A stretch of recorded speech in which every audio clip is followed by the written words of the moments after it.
fundamento das coisas que se esperam e prova daquilo que não se vê. Tudo que você vê não precisa de fé.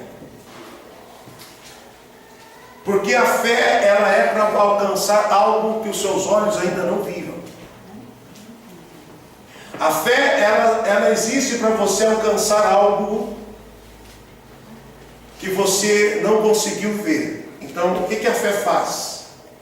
A fé, ela chama as coisas que ainda não são como se já fossem. É o que diz a Bíblia.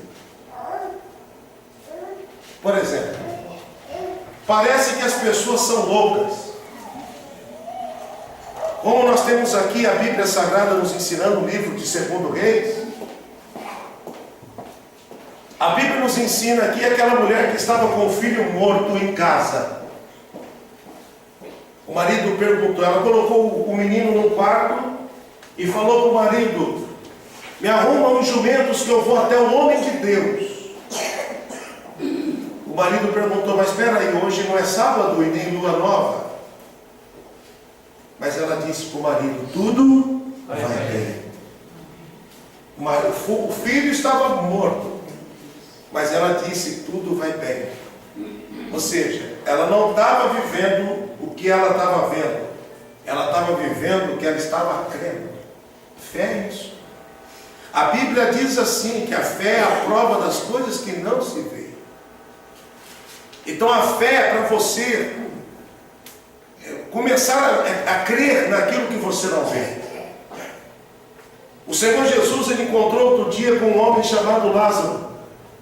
Jairo, desculpa.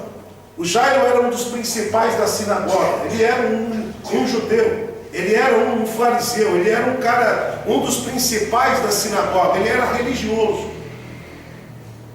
E Jairo foi ter com ele porque a filha dele estava doente. Quando ele chegou até Jesus, os servos de Jairo disseram para ele, não incomode mais o mestre, a menina morreu. A menina morreu. E Jesus olhou para Jairo e disse, não temas, crê somente. Ou seja, você ouviu uma notícia e você não vai temer a notícia que você ouviu, você vai crer somente. Ou seja, Jesus tirou ele do âmbito físico e levou ele para o âmbito espiritual da fé. E Jesus estava querendo dizer para ele, olha, agora Lázaro, Jairo, desculpa, você vai chamar a existência, vai viver pela fé. A hora que Jesus falou para ele, a menina não está morta, a menina dorme. Ou seja, o que Jesus quis dizer? Cara, pessoal, se você ouve uma notícia que alguém está morto, como que fica teu coração? Triste. Mas como fica teu coração quando Jesus diz assim, a menina dorme? Muda. Está dormindo. É diferente de estar morto. Então o que Jesus ele quer falar conosco hoje nesta palavra? Ele quer dizer o seguinte, para mim e para você. Use a fé. Porque quando você usa a fé, você vai para um patamar de alegria. Quando você não usa a fé, você fica no patamar da tristeza. Mas quando você usa a fé, Deus começa a alegrar o teu coração, porque Ele começa a trazer alegria. Diga, a fé traz alegria. Então,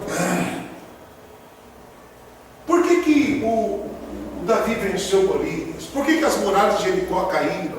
Por que as pessoas que nós lemos na Bíblia fez tantas coisas bonitas? Olha o versículo 2.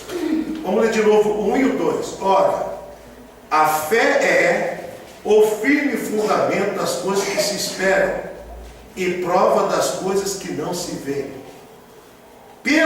Porque por ela os antigos alcançaram o testemunho. Então tudo aquilo que a gente vê aconteceu na Bíblia, de resultados, de alegria, de maravilhas, a Bíblia está dizendo, foi pela fé que eles alcançaram. Pessoal, se foi pela fé, a fé não mudou, a fé continua sendo a mesma, porque a Bíblia diz que a fé, ela vem por ouvir a palavra. Então significa dizer que nós podemos conquistar muitas coisas, pela fé. Amém. E é sobre isso que eu quero falar. A fé, como nós acabamos de ler, ela é a prova das coisas que se esperam. A fé é a certeza das coisas que se esperam e prova daquilo que não vê. Quantas pragas teve no Egito? Vocês lembram? Vamos lá agora no capítulo 12 de Êxodo. Esse é o segundo livro da Bíblia. Vamos lá que eu quero mostrar para ensinar você a respeito da Páscoa. Eu estou dando a volta aqui para a gente poder falar da Páscoa. E sem fé não tem como participar da Páscoa. Você vai ver como que começou a Páscoa. Êxodo capítulo de número 12. Esse é o segundo livro da Bíblia. Êxodo quer dizer saída. Êxodo quer dizer saída. Foi o livro onde está escrito quando o povo saiu do Egito, como eles saíram, para onde foram e de que maneira saíram. O que Deus fez na vida deles para eles conseguirem se libertar daquela vida de 400 anos de servidão.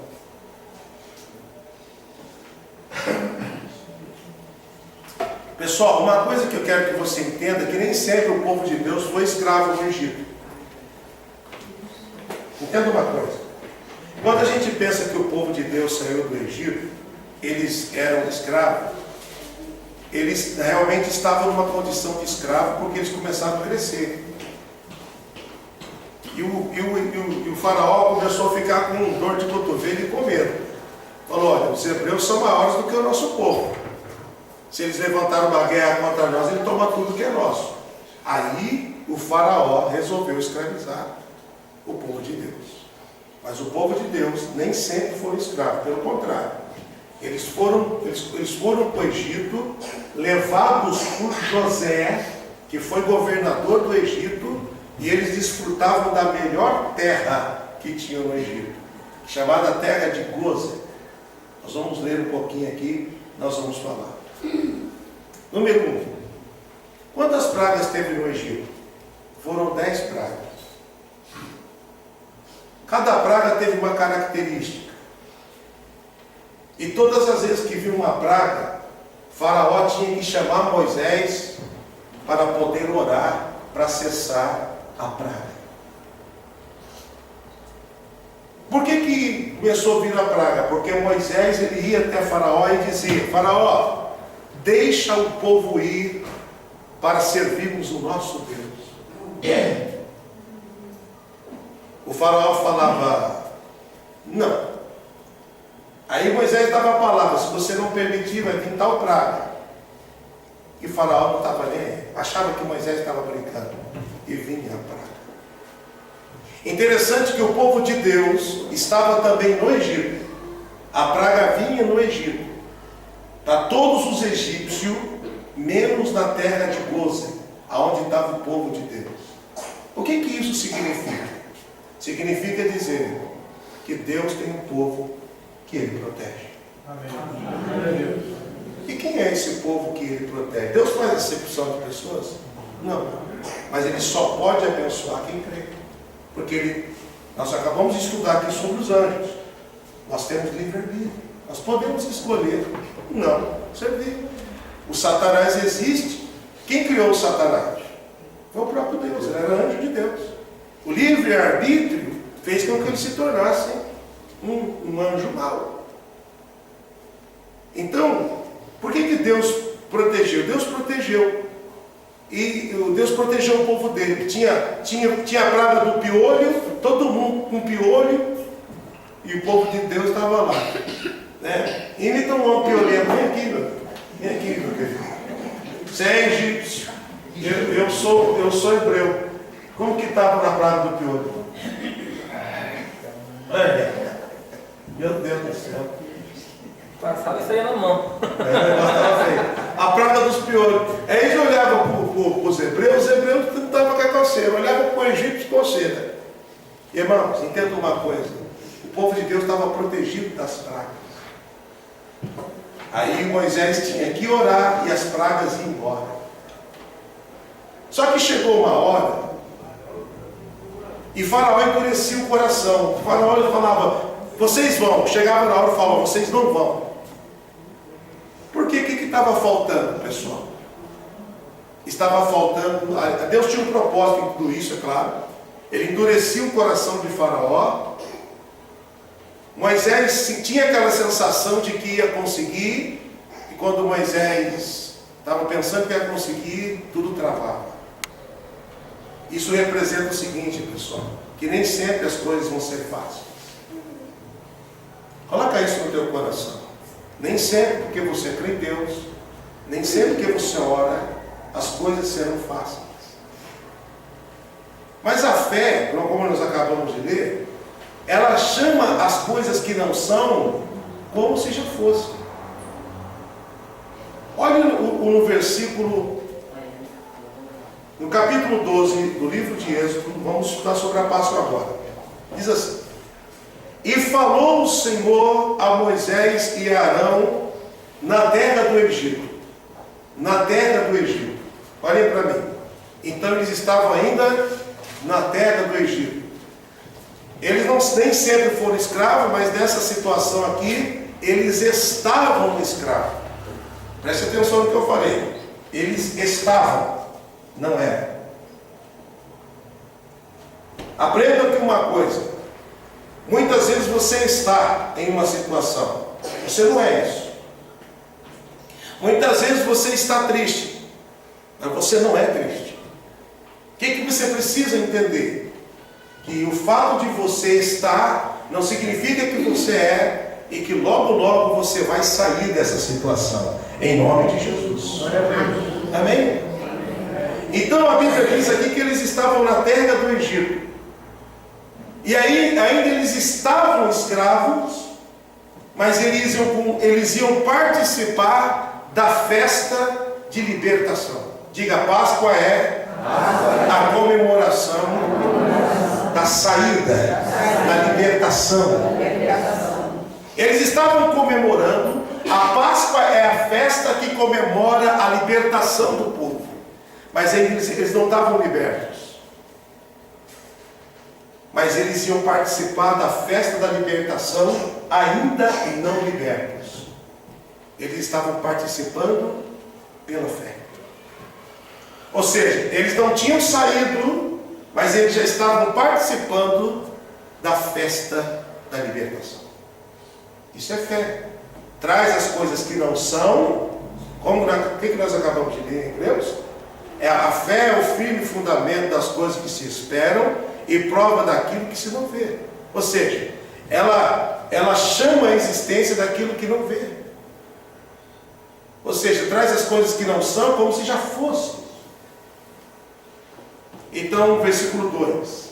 Eles estavam no Egito. Este mês vos será o princípio dos meses. Deus falando com eles. Este vos será o princípio do mês do ano.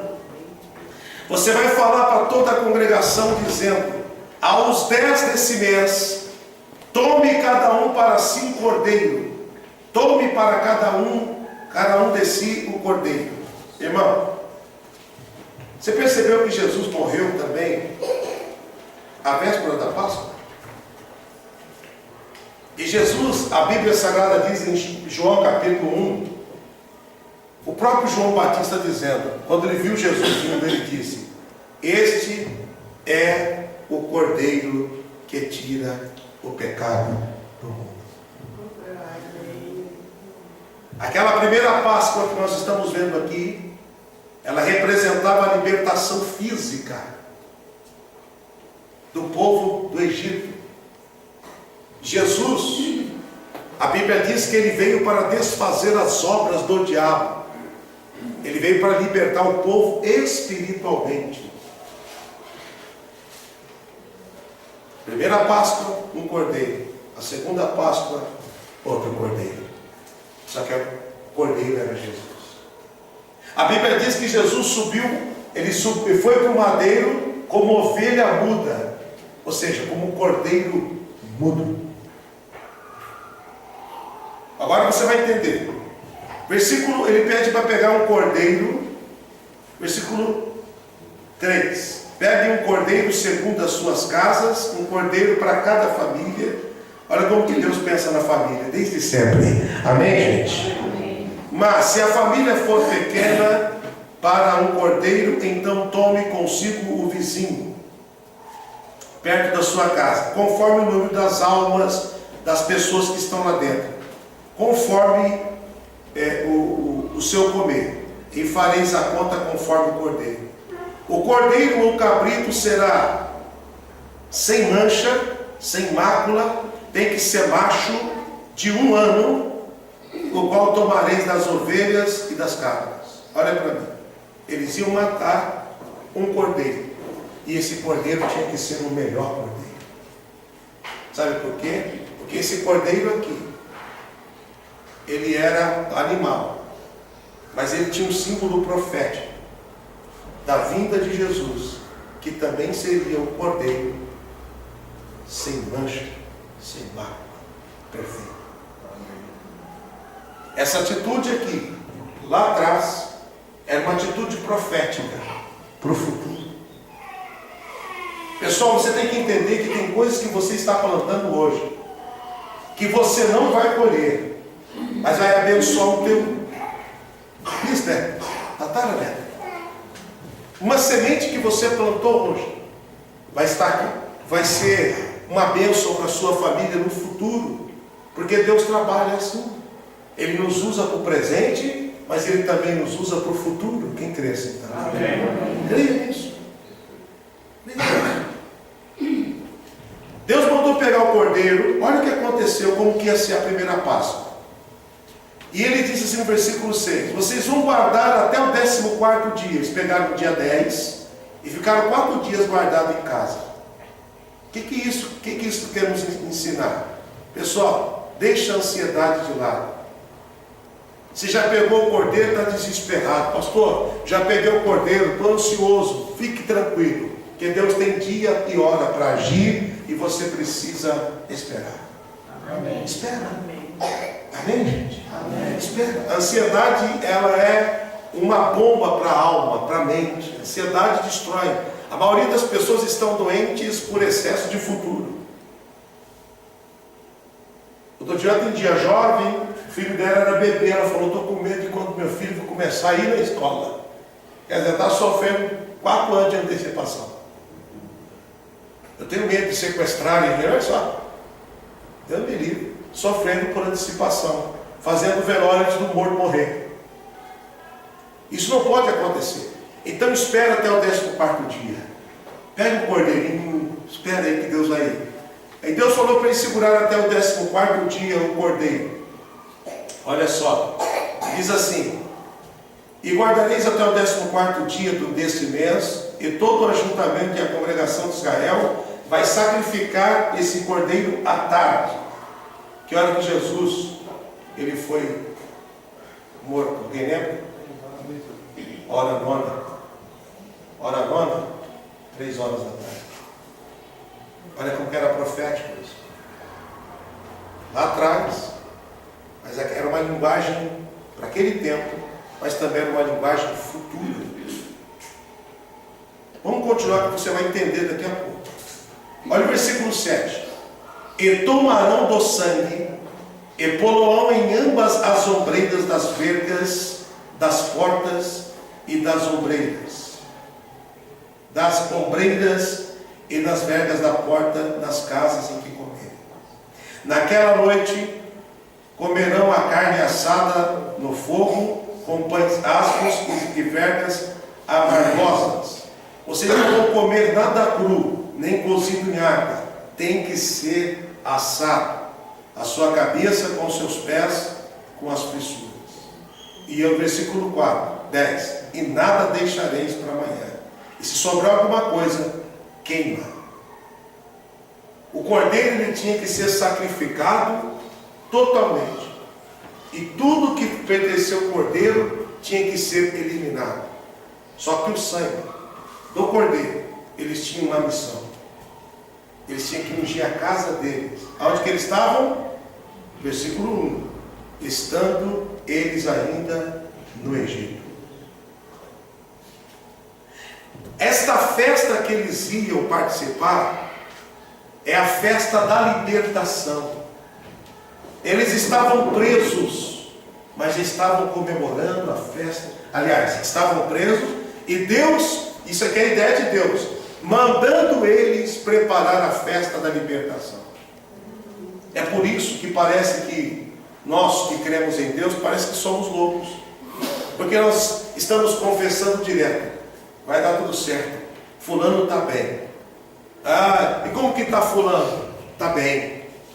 Como que está doente? Como que está o fulano? Está doente? Não. Está curado. Ou seja, parece que os crentes são loucos. Não é, mas é porque é uma ideia de Deus para os que creem nele. Antes de sair, antes de se receber a libertação, comemore a libertação. Isso é fé, gente. Por isso que eu comecei o nosso estudo falando de fé. A fé é o firme fundamento das coisas que se espera e prova do que se não vê. Esta era a festa da libertação. Aí, pessoal, quando a gente olha, vem cá, eu olho para um cara lá, olha, eu vou conjecturar aqui para você entender. Vou usar uma linguagem. Hoje você vai pegar o cordeiro e nós vamos comemorar a festa da nossa libertação. Aí ele olha, que libertação? Que libertação? Estamos no Egito ainda? Estamos no Egito ainda? Você entendeu?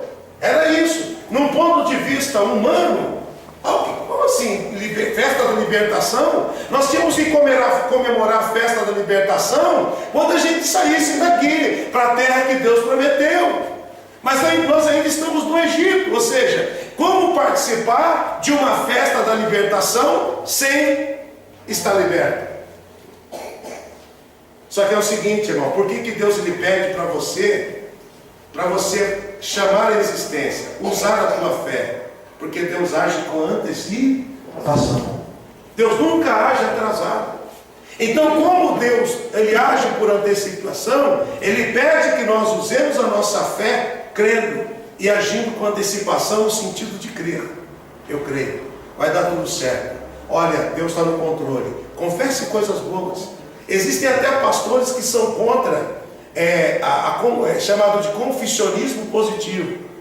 Ah, eu acho que não tem que ser assim. Tudo bem, ele tem o direito de não crer. Mas a gente vê aqui, irmão, que o próprio Deus, ele estava incentivando o povo a celebrar a festa antes de acontecer. Isso pela fé. Então celebre pela fé. Já deu tudo certo. Ah, fulano está doente, não, ele está curado. Você está chamando a existência. Isso é fé. Ou seja, Deus está tirando a gente do âmbito natural e levando para o âmbito espiritual, mostrando a ideia dele. Deus ele quer que criamos. Pastor, e se eu usar a fé e não funcionar assim? Se não funcionar, é porque Deus não quis, porque Ele opera através da fé. Então, se você usou a fé e Deus não operou, é porque Ele não quis operar, porque a Bíblia diz que o querer e o efetuar pertence a Ele. Mas isso não impede de eu usar a fé. Se Ele não quiser abençoar, tudo bem. Mas pelo menos eu usei a fé. Porque se Ele quiser abençoar, Ele só vai abençoar se eu tiver fé. Porque a Bíblia diz que sem fé é impossível. É impossível. Então olha para você ver como que as coisas mudaram. Pessoal, o que eles estavam usando aqui? Diga a fé. Todas as pragas do Egito, o faraó resistiu. Mas agora eles estavam usando a fé. Estavam comemorando a libertação antes de ser liberto. E quando se usa a fé, Deus opera. Quando se usa a fé, Deus age. Aí, pessoal, esta última vez aqui, quando o povo usou a fé, o coração de Faraó não aguentou mais. Faraó falou: deixa eles ir. Deixa eles ir.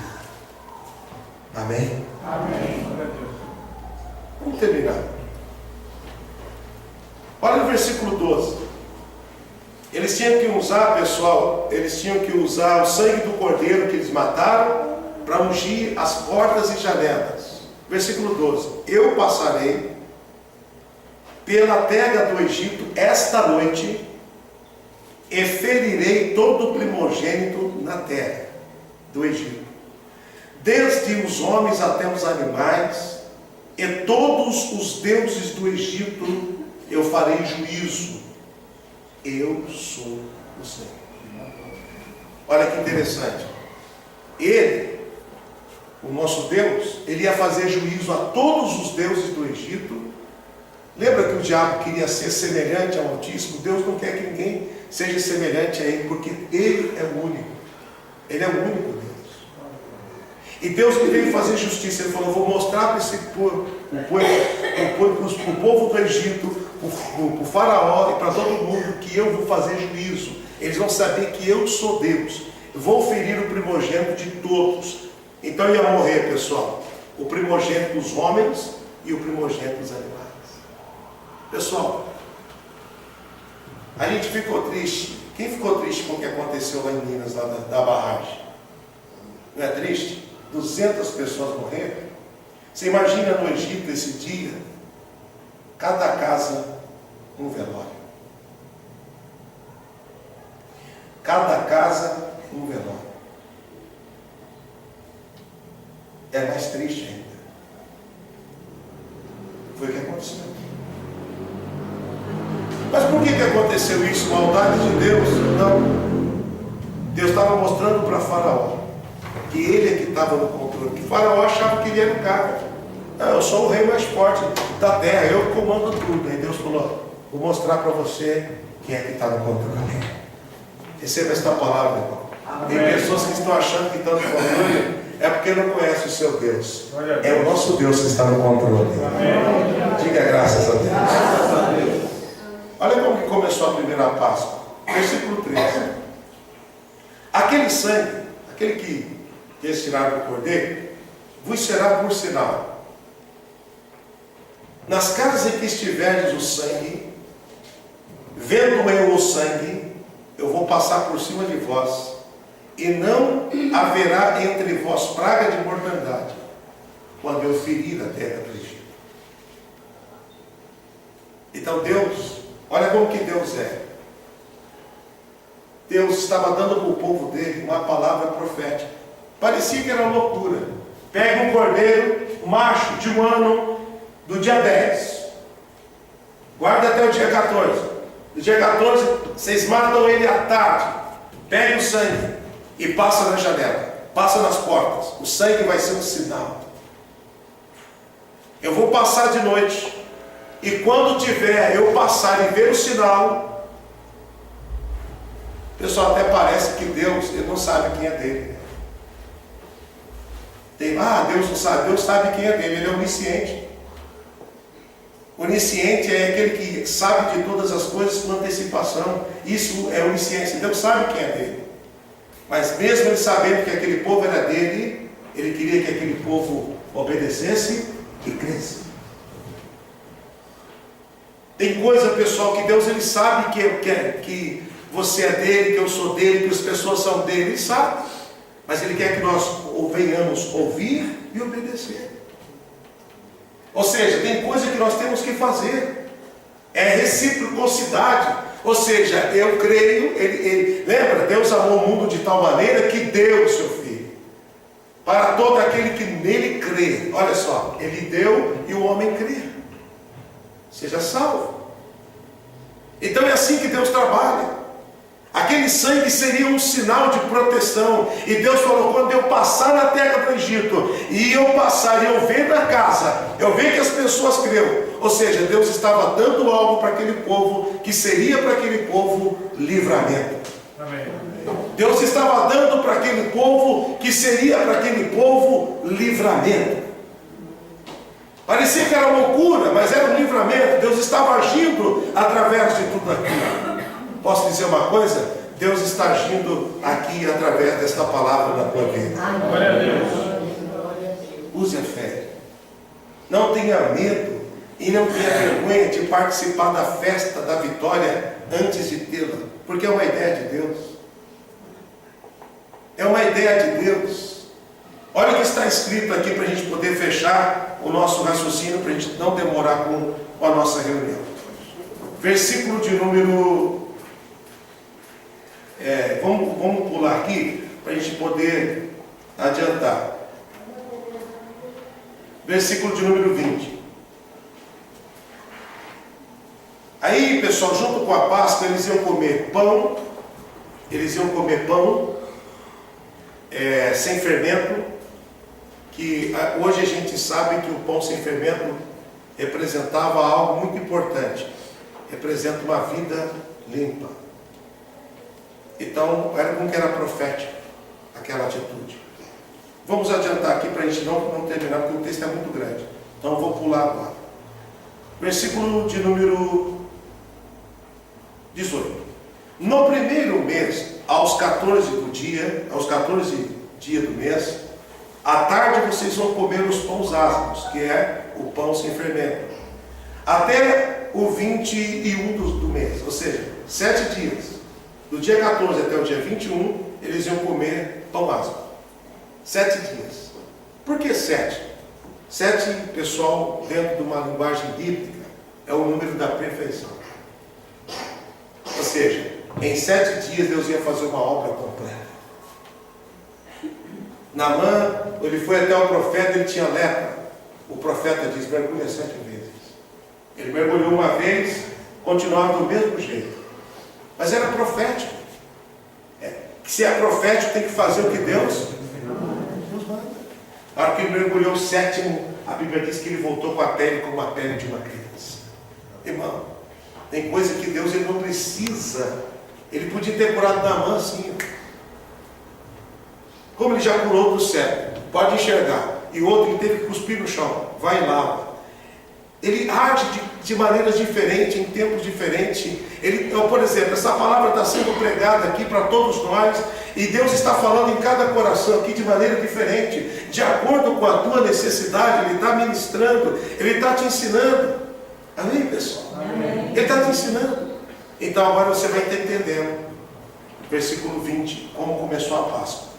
Versículo 19, desculpa. Por 7 dias vocês vão comer, não se ache nenhum fermento nas vossas casas, porque qualquer que comer o pão levedado, aquela alma será cortada de toda a congregação de Israel, assim como o estrangeiro, como também o natural. Ou seja, era uma ordem para todos os que estavam junto com o povo de Deus, porque nem todo mundo que foi salvo era hebreu. Nem todo mundo que estava com o povo de Israel, que foi salvo e saiu do Egito, era hebreu. A prova está aqui, tanto o natural quanto o estrangeiro. Porque isso mostra que Deus, irmão, Ele abençoa quem crê. Quem lembra? O povo de Deus saiu do Egito, no meio do caminho, nas muralhas de Jericó, a prostituta Raabe era para morrer, mas ela creu, ela foi salva. Então, a salvação está quando você crê que Deus é o único, é o maior, é o poderoso. Não tem acepção de pessoas. É aquilo que nós falamos. Ele sabe quem crê, mas tem coisa que nós temos que fazer. Versículo 20. Nenhuma coisa vocês vão comer levedada. Versículo 20. E em todas as habitações comereis pães ázimos. Chamou, pois, Moisés todos os anciãos de Israel e disse: escolhei, tomai vós o cordeiro para as vossas famílias e sacrificai a Páscoa.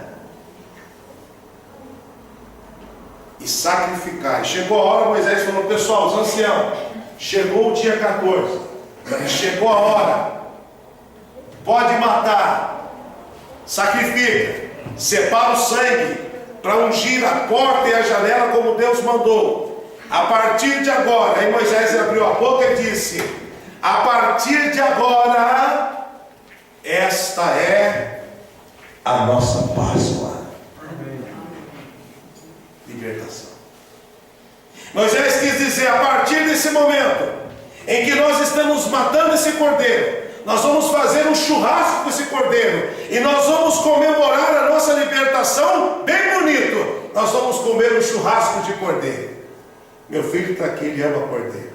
De vez em quando ele fala: pai, hoje eu quero comer carré de cordeiro. Ou seja, churrasco. Meu irmão, hoje Deus chegou a Moisés e disse: pessoal, essa é a nossa Páscoa. Prepare o cordeiro. derrame o sangue dele, faça o que Deus mandou. Nós vamos comemorar a nossa libertação, mesmo no Egito. Versículo 22, então tomai um molho de sopo e molhai de sangue, que estiver na bacia, e passai nas vergas da porta, em ambas as ombreiras, do sangue que estiver na bacia. Porém nenhum de vós saia da porta da sua casa até amanhã. Versículo 23, porque o Senhor passará para ferir os egípcios, porém, quando vir o sangue na porta em ambas as ombreiras, o Senhor passará aquela porta, e o Senhor não deixará o destruidor nem entrar na sua casa e nem vos ferir. Então, não era só a festa, era também, ali tinha festa, tinha comemoração da libertação, mas tinha também proteção. Moisés falou, faça o que Deus mandou. O que aconteceu? Versículo 29 para a gente terminar. Aconteceu que à meia-noite o Senhor feriu todos os primogênitos da terra do Egito, desde o primogênito de Faraó. Irmão, foi aqui que o Faraó, o coração dele era duro, não era? Ele falava que ia deixar o povo ir, aí veio a praga do piolho, pegou o piolho, veio a praga da rã, veio a praga, caiu fogo do céu, e nada de mover o coração dele. O coração dele sempre duro. Só que quando você usa a fé, aí Deus falou assim, ele não quer, então deixa eu mostrar para ele que quem está no controle sou eu. E Deus foi lá e feriu o filho dele. Feriu o filho de todo mundo, primogênito. Mas quando feriu o filho de Faraó, ele falou, esse povo vai ter que ir embora. Então, foi assim que começou a Páscoa. Foi assim, foi triste a maneira que começou. Triste por um lado e alegre por outro. Por quê? Porque aonde não tinha o sangue do cordeiro, a morte entrou. Mas aonde tinha o sangue do cordeiro, a Bíblia diz aqui no versículo 24, o destruidor não entrou e nem feriu. Agora você está entendendo por que tem aquela vibe que normalmente os cristãos falam? O sangue de Jesus tem poder. Porque realmente, como aqui no passado, o cordeiro que era animal teve esse poder de proteção, na verdade não estava no sangue, mas estava na obediência. Eles fizeram o que Deus mandou e Deus protegeu. Lá na frente, a Bíblia diz que quando o sangue de Jesus foi derramado na cruz, a Bíblia diz que nós somos comprados com o sangue. O sangue protegeu aqui, irmão. A Bíblia diz que o destruidor não entrou na casa. A partir daqui, quando eles comemoraram a Páscoa, o Faraó disse, pode ir embora. O que Deus está dizendo para nós nesse dia? Comemore a Páscoa. O que Deus está querendo dizer para mim e para você? Se antecipe, use a tua fé. Mesmo no Egito, mesmo preso, confesse, eu estou bem. Mesmo doente, confesse, eu estou curado. Mas pastor, lembra de Jesus, a filha de Jairo? Ela estava morta. E Jesus falou, ela morta. Ou seja, Jesus estava chamando a existência ao contrário do que aqueles homens viram. Chama a existência ao contrário do que você vê. Igual aquela mãe, a mulher sunamita, ela disse para o marido, tudo vai bem. Quando encontrou com o menino vindo ao encontro, ela disse, tudo vai bem. Ela estava chamando a existência, ela estava usando a fé. Nós acabamos de ler, a Bíblia diz que pela fé os antigos alcançaram o testemunho, e é pela fé que você vai alcançar o seu testemunho também. Assim começou a Páscoa, pessoal. E aí o anjo da morte passou, destruiu o primogênito de Faraó. Olha que interessante, versículo 29. Destruiu o primogênito de Faraó, que se assentava no trono, até o primogênito do cativo, até o cara que estava no cárcere. Então, tanto que estava no trono, tanto que estava no cárcere, foi ferido. Porque quando Deus quer fazer, irmão, ele escolhe não. Deus ele não tem esse negócio de acepção, não. É todos. Ele trabalha com todos, age na vida de todos que creem. E também toca na vida de todos, seja grande ou seja pequeno. Olha que interessante para a gente fechar o nosso raciocínio. E Faraó se levantou de noite, e todos os seus servos e todos os egípcios, olha o versículo 30, e havia grande clamor no Egito, e não houve uma casa sequer que não houvesse um morto. Aquilo que eu falei naquela hora, toda a casa tinha um velório. Então chamou a Moisés à meia-noite e disse: levantai-vos e sai do meio do meu povo, tanto vós quanto os vossos filhos de Israel, ide servir o vosso Deus, como vocês têm pedido há muito tempo. O faraó falou: cara, pelo amor de Deus, chamou Moisés aquele dia e falou: some daqui, vai embora. Ele nem imaginava que aquele some era a coisa que Moisés queria ouvir há muito tempo: liberdade. Então, qual é o ensinamento? Eles participaram da festa de libertação antes de ser libertos. Isso é fé. É por isso que hoje eu vou entregar para todo mundo, pode entregar inclusive, já vamos terminar daqui a pouco, um algodão com suco de uva. Poderia ser vinho também, mas nós somos, o vinho, o suco da uva. O que você vai fazer com isso daqui? Pastor, mas não é o suco da uva? Isso aqui é profético. Jesus, quando ele pegou, só um momento só, por favor. Jesus, quando ele pegou o cálice, que era vinho, ele disse: este é o meu sangue. Fazer isso em memória de mim. Então, o que você vai fazer em memória de Cristo, celebrando a tua libertação, você vai colocar isso daqui hoje. A primeira coisa que você vai fazer quando chegar na tua casa, você vai ungir as janelas e as portas. E como está escrito aqui, a porta em que tinha o sangue, ali o destruidor não entrou para ferir. Isso vai proteger a tua casa pela fé. Amém? Porque há um poder do sangue de Cristo. Leva lá para todo